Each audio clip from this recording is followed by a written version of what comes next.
Good day, Mr. Day. My name is Kyun Chong-Min, student ID 123-130-2909. We are from tutorial 5, group 25. Today with me we have... My name is Chi Wei, student ID 123-130-2314.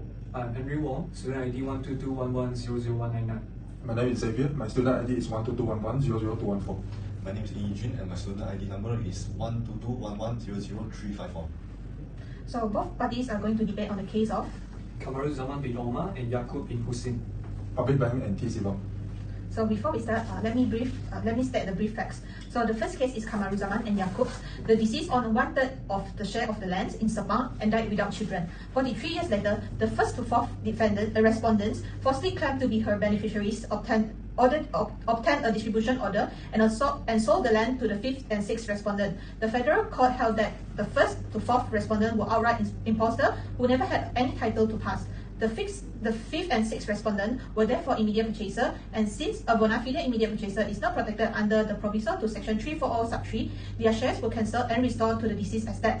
The second issue is Public Bank and T. Sivam. Nagarajan deceived his father into transferring land solely into his name, then charged it to Public Bank. The Court of Appeal distinguished Kamaruzaman. Unlike the imposter, Nagarajan acquired a registered title through a real instrument of transfer, making him a legitimate immediate purchaser. The bank was therefore a bona fide subsequent purchaser protected under the proviso, and the charge was indivisible.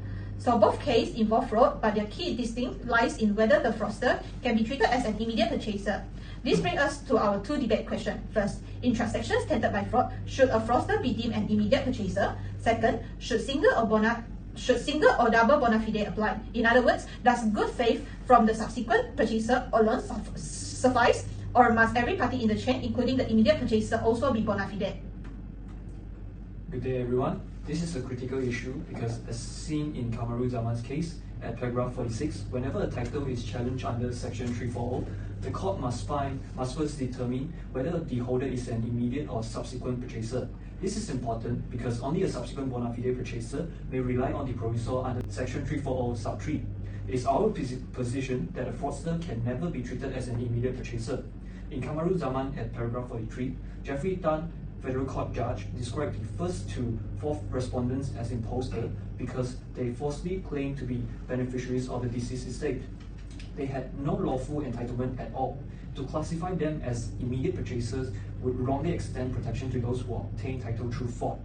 A fraudster is always a fraudster and cannot be given the position of immediate purchaser.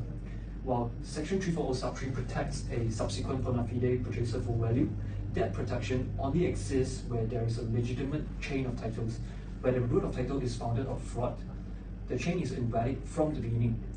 Section 340 sub 2 clearly states that a title obtained through fraud or forgery is divisible. In this case, fraud had already been established through default judgment. And once fraud is proven, the court must protect the true owner. So in conclusion, the court's role under section 340 is to ensure that a fraudster is never treated as a valid immediate purchaser. Where the root of title is tainted by fraud, the rights of the true owner must prevail. Thank you, Henry. While your argument presents a compelling moral stance on the fraudulent root of title, it fails to account for the commercial reality and the statutory objectives of the torrent system. We must distinguish between moral culpability and the legal conclusiveness of the register. So firstly, the divergence between Public Bank and Kamaruzaman is found in the method of acquisition. In Public Bank case, Nagarajan obtained an instrument of transfer signed by the true owner despite the fraud involved.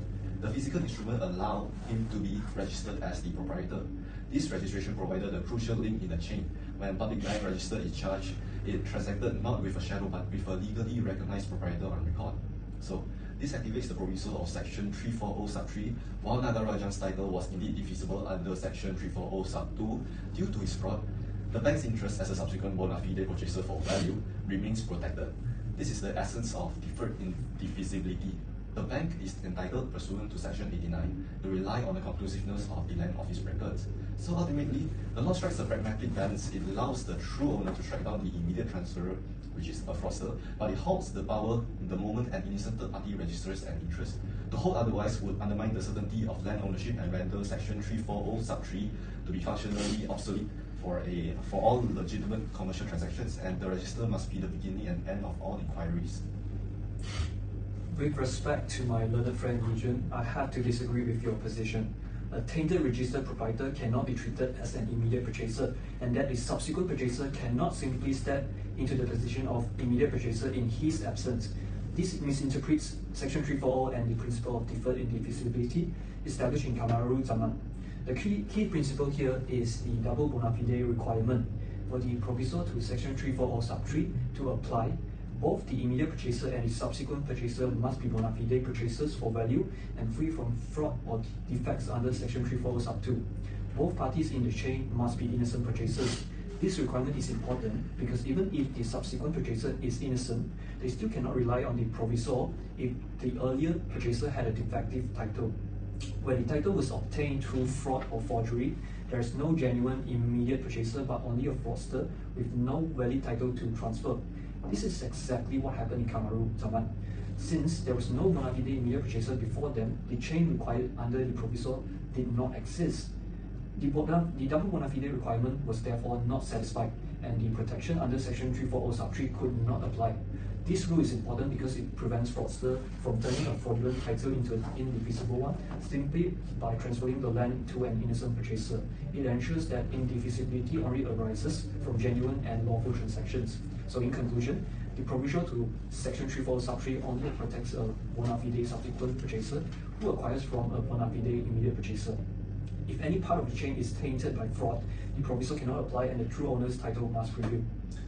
With the greatest respect to the position articulated by my learned friend Henry, his contention is legally untenable. The assertion that both immediate and subsequent purchaser must be innocent for Section 340 sub 3 to apply fails to survive the rigorous statutory scrutiny.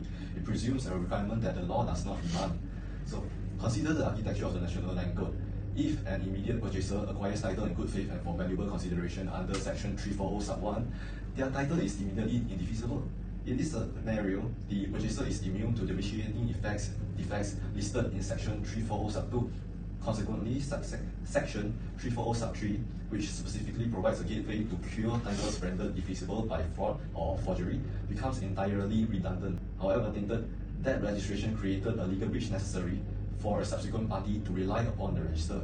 So in conclusion, the double bona fide requirement is an attempt to resurrect the common law doctrine of nemo dac, which the torrent system was specifically designed to supersede. Section 340 sub 3 does not demand a flawless historical chain of title. However, it requires that the current acquirer acted in good faith, thereby protecting the integrity of the register against prior fraud of an immediate predecessor. With respect to my learned friend, Yi Jun, I am unable to agree with your positions.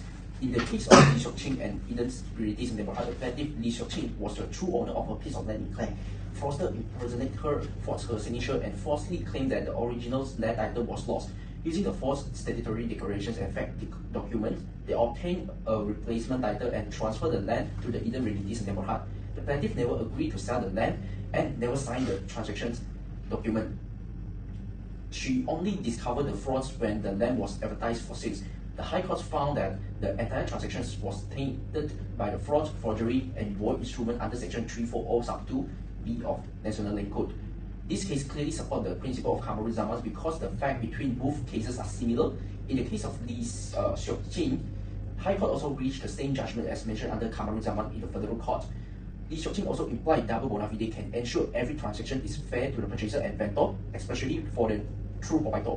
Under the principle, a buyer who received the land directly from the forgeries or forged transactions will not be protected. Then the third party who buy the land in good faith amount to immediate purchaser.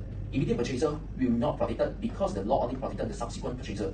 Moreover, if ordinary bona fide alone is enough to protect a subsequent purchaser, then an innocent proprietor, which is the true owner, like the Lee Seok Ching, would permanently lose their land simply because the frauder managed to transfer it. This would defect the Section 340 sub 2, which was specifically created to protect the true owner against the forgery and void instruments. With respect to my learned friend Chek, I'm unable to agree with your position. In comparing single bona fide with the double bona fide requirement, the double bona fide requirement wrongly applies the principle in Kamaru Zaman to situations that are factually different. The principle in Kamaru Zaman arose from a specific case involving impostors who never genuinely acquired title to the land. Applying that principle broadly to all subsequent purchases lead to unjust results. In T. Sivan, the Court of Appeal at paragraph 64 distinguished Kamaru Zaman from the facts before it. The court held that in Kamaru Zaman, the respondents were impostors who never acquired title, whereas in T. Sivam, Nagarajan obtained legal title through a valid instrument of transfer before the charge was executed. Since Nagarajan appeared on the register as a registered proprietor, the bank was properly treated as a subsequent purchaser, so Kamaru Zaman did not apply. Single bona fide is therefore better because it recognizes these factual differences and avoid imposing a blanket double bona fide requirement beyond the narrow facts of Kamaru Zaman. This position is also supported in the subsequent federal court case of Malayan Banking against Muhammad Afandi, Ahmad and another. In that case, although the deceased had fully paid for several lots of land, the titles remained under the developer's name. The developer later sold 2 lots to another company, which then charged the land to Malayan Banking Berhad. The deceased estate challenged both the transfer and the bank's charge. At paragraph 62 and 64, the federal court emphasized that Amangnam should not be treated as authority for any blanket proposition, and affirmed that legal principles must always be confined to their proper factual context rather than being oversimplified. I'm unable to agree with your positions, David. The double bona fide requirements established in Kamaru Zaman bin Omar has been reaffirmed by later federal court decisions, especially in the case of CIMB Bank Berhad and M-Bank Berhad, and the case of Hikon Sdn Bhd. In Kamaru Zaman, the federal court confirmed that the protection under Section 340 sub 3 of National Land Code only apply when both the immediate purchaser and the subsequent purchaser are bona fide purchasing acting in the good faith. This is known as the double bona fide requirements. In the case of CIMB Bank, Jeffrey Tan, federal court judge, explained that a person cannot become a protected subsequent purchaser simply because there are many transactions interchanged. Frauder can create a fake transactions to hide the fraud. Therefore, the protection only applies if the title comes from an immediate purchaser who was already bona fide. This principle was later expressly endorsed in the case of Hikon Sdn Bhd, where the federal court held that the protection under Section 340 sub 3 of National Land Code arises when the title is derived from the genus bona fide purchaser for the value. Therefore, in the case of Hikon, reaffirmed the Kamaru Zaman's approach and confirmed that the double bona fide requirements is correct interpretations under Section 340 because it protects the genus innocent purchaser while preventing the frauder from benefit from the fraud transactions. Moving to my next argument, the strongest objection to the double bona fide requirement is that it places the consequences of another person's fraud on a completely innocent subsequent purchaser who had no knowledge of the wrongdoing. This is commercially unjust and morally indefensible. In T. Sivam, the Court of Appeal at paragraph 67 held that the bank was a bona fide subsequent purchaser for valuable consideration and had no notice of fraud. The bank had conducted land searches, relied on the register, and found no caveat or encumbrance. Yet under the double bona fide approach, the bank would still lose protection simply because Nagarajan's title was obtained for the lendee. The court rightly rejected this outcome and upheld the bank's indivisible interest. The single bona fide standard is fairer because it holds parties responsibility only for their own conduct and knowledge. It protects innocent subsequent purchasers who acted honestly and in good faith. This was affirmed in Malayan Banking against Muhammad Afandi, Ahmad and another, where the federal court held that there was nothing suspicious to alert the bank to fraud. The court also stated that negligence alone does not amount to fraud and cannot defeat under protection Section 340 sub 3. So to conclude, T. Sivam distinguished Kamaru Zaman by identifying clear factual differences that made the double bona fide principle inapplicable to an innocent subsequent chargee dealing with a registered proprietor.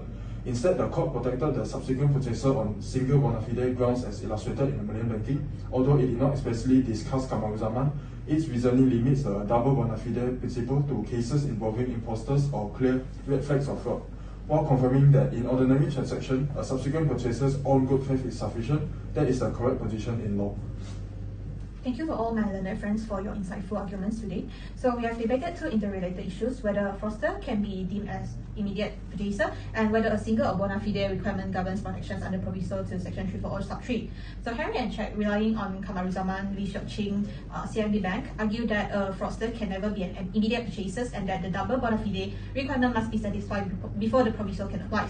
So Yijun and Xavier counter that Public Bank distinguishes Kamaru Zaman on its fact. In Kamaru Zaman's, the fraudster were outright imposter who never acquired a genuine title. In Public Bank, however, Nagarajan obtained the land through an actual registered instruments of transfer, creating a legal link in the chain. So Public Bank as chargee was therefore a proper subsequent party entitled to single bona fide protections. So the distinction is fundamentals where no genuine instruments exist, as in Kamaru Zaman, the double bona fide requirements applies, where a registered instrument does not exist, even a tainted one, as in Public Bank, the single bona fide standard governs and innocent subsequent party is protected. Ultimately, both positions reflect valid interpretations of the National Land Court operating in different factual contexts. The threshold questions of immediate versus subsequent purchaser remain the critical gateway under Section 340, and the facts of every case will determine which protections applies. So that brings our debate to a close. Thank you.